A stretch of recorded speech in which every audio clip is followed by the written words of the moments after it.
রেখেছেন। আমি অত্যন্ত কৌতূহল নিয়ে দেখছিলাম, সংবাদ মাধ্যমের যারা উপস্থিত ছিল তারা একবারও মাঠের ছবিটা দেখাচ্ছে না, 30 মিনিট ধরে খালি স্বরাষ্ট্রমন্ত্রীর মুখটা দেখিয়ে গেছে।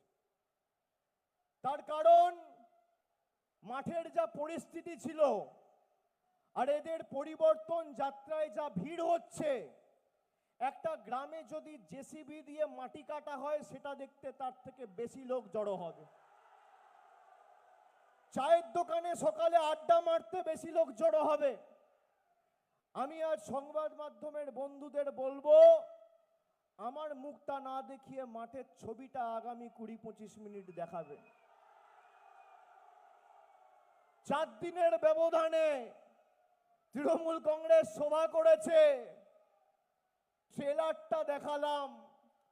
সিনেমাটা মে মাসে বুঝবেন যেদিন ফল বেরোবে।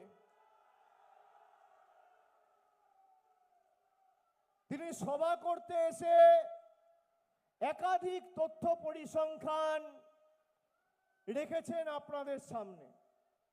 আমি আজকে পাল্টা কিছু তথ্য পরিসংখ্যান নিয়ে এসেছি। আমি এই পরিসংখ্যান যে নিয়ে এসেছি আপনাদের কাছে, এই পরিসংখ্যান আমার নয়, আমাদের সরকারের নয়, মমতা ব্যানার্জির সরকারের নয়।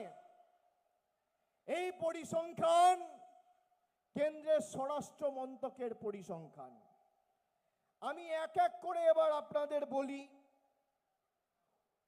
দেশের স্বরাষ্ট্রমন্ত্রী অত্যন্ত ব্যস্ত মানুষ, হতেই পারে দেশের অর্থমন্ত্রীর সাথে তার কথা হয় না, হতেই পারে অর্থ সচিবের সাথে তার দেখা হয় না, কথা হয় না।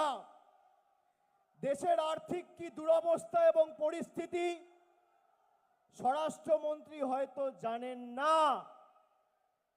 কিন্তু আমি আপনাদের বলি,